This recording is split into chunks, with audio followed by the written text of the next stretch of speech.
Bonjour à toutes et à tous, c'est Roadstrip et aujourd'hui Roadstrip est aux éditions d'Argo. Alors on reconnaît les éditions d'Argo, là vous voyez pas trop parce qu'il y a de la lumière, mais surtout parce qu'il y a un Achille Talon géant qui le prend en photo. Alors Roadstrip, qu'est-ce que c'est? C'est l'émission de bande dessinée qui parle de tout, manga, bande dessinée, comics.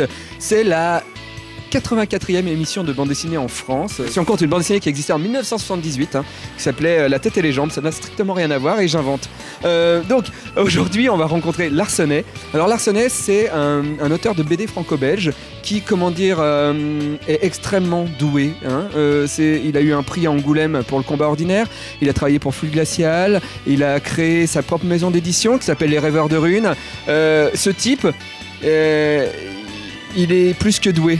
En fait, il est tellement doué que je suis amoureux de lui, d'ailleurs je vais lui dire. Voilà, c'est un Roadstrip spécial Larsenet et je crois que je vais faire dans mon pantalon.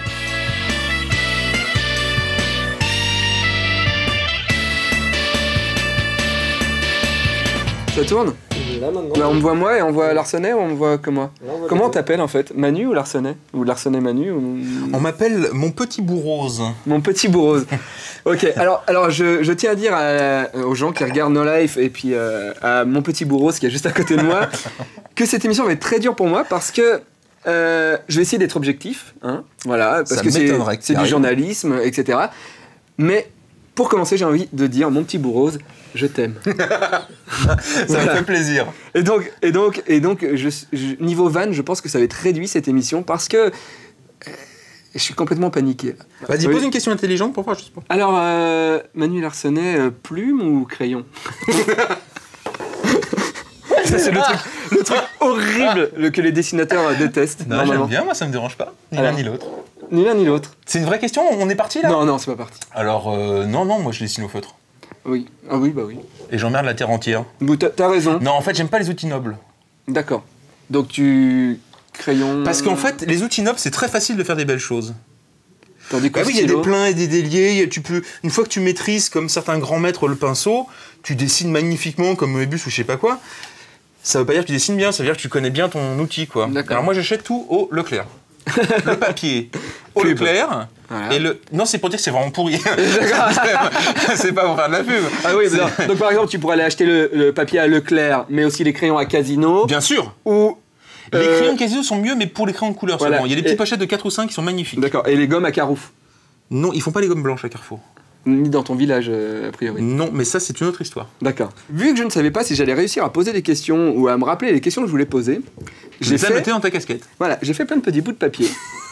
Tu vas tirer au hasard des questions. C'est ça va être un mot. Professionnel. Oui, c'est hyper professionnel. Il y a des mots. Et moi, par-dessus, je vais rebondir. Alors voilà. Mais il y a aussi des gages. Il y a aussi des gages. Donc si tu tombes sur gage, je te donne un gage. Est-ce que tu es d'accord? Absolument pas. Comment tu veux que je te dise d'accord à l'avance sans voir tes gages à la con? Si c'est de la connerie, c'est des gages faciles. Si c'est de la connerie, oui, tu vas t'en prendre plein tes petites fesses. D'accord. Alors je veux bien essayer, vas-y. D'accord, on essaye. Alors, faut pas que tu regardes parce que voilà, faut pas que tu regardes. Non, on voit des mots, on voit des mots. On voit les mots. Oui. On voit les mots. On voit les mots. Je peux mélanger parce que je suis pas sûr que tu triches pas. Non, mélange. Je les ai écrits dans le train et tout. Alors il risque d'avoir des fautes d'orthographe par contre. C'est quoi là, le mot? Les autres. Alors c'est un film avec Nicole Kidman. Là la question de base c'était toi et les autres. Le monde extérieur. Je et l'autre. L'autre est mauvais. Oui. Non mais on peut... L'enfer. Si tu veux on peut parler... Alors je sais pas de qui est cette phrase d'ailleurs. Ah, je te nique là, hein. Baudelaire. Quand tu as une belle phrase, tu dis que c'est de Baudelaire. Oui, normalement, c'est pas... Non, mais attention, il faut bien séparer les choses. On déteste Moi, je déteste mon prochain parce qu'il est très décevant. Donc, ça veut dire qu'en fait, je l'aime beaucoup. Je pense qu'on est un peu tous dans cet état d'esprit-là. C'est-à-dire, si on n'aime pas son prochain, c'est qu'il nous a déçus ou c'est qu'on se déteste soi-même. Là, c'est un peu sérieux. On peut faire de la vanne, si vous préférez. Mais en fait, je crois sincèrement que l'autre est un vrai problème, plus que la femme, par exemple. Ça, on insiste souvent à la télévision, notamment les acteurs qui sont des gens stupides, pour une grande partie d'entre eux. Pas tous, hein. Pas tous. Okay. Il y a Harvey Keitel aussi. Ils disent toujours oh oui, il y a une incommunicabilité entre la femme et l'homme. C'est de la connerie, ça. Il y a une incommunicabilité entre soi et les autres. Donc voilà, l'autre est quand même vecteur de violence, vecteur de jalousie, et des fois des choses magnifiques. Et puis certains autres sont supporters de football. Pourquoi tu me branches sur le supporter de football là? Tu sais que j'ai été supporter.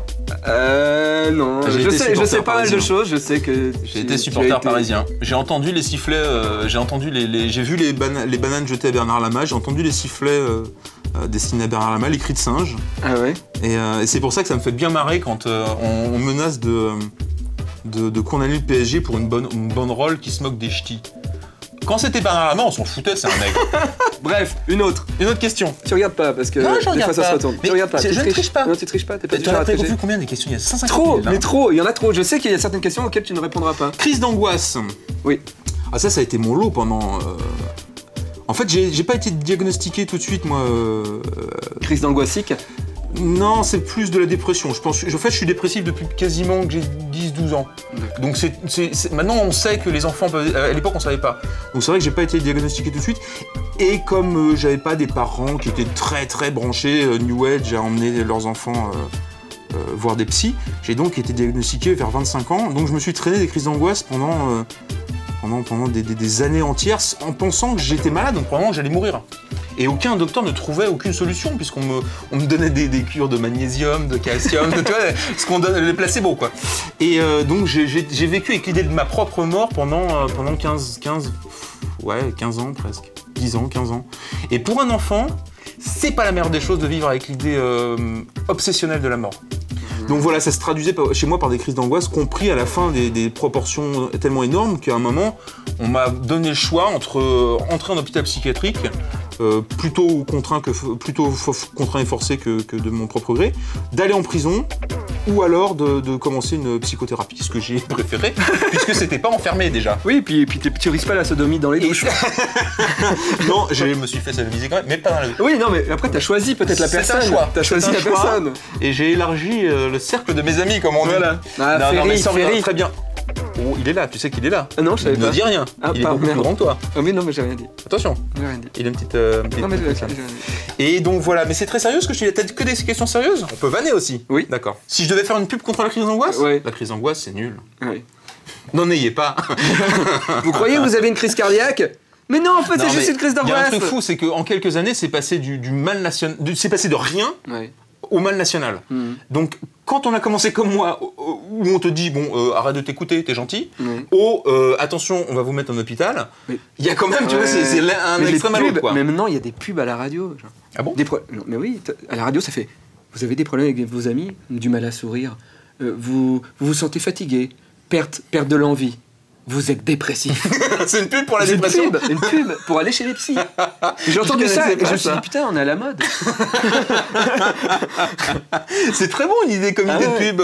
Le suicide. C'est une pub très bien pour les obsèques. Ça fait.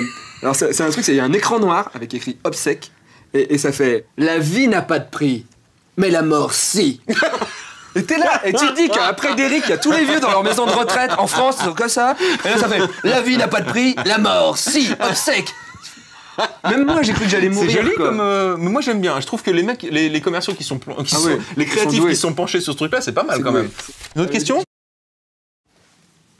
Productif, quoi, pour point d'interrogation? Attends. Alors, parce que quand même, la BD franco-belge, on va dire que les mecs, normalement, ils prennent le temps. Si tu vas voir la suite de ton album, la plupart du temps, t'attends un an et demi, 2 ans. Et toi, tu sors un album tous les 6 mois à peu près. Alors déjà, ça, c'est plus vrai du tout. Ça a été vrai. En fait, moi, ce que j'ai fait, c'est que j'ai beaucoup travaillé. Donc, j'ai beaucoup emmagasiné les choses.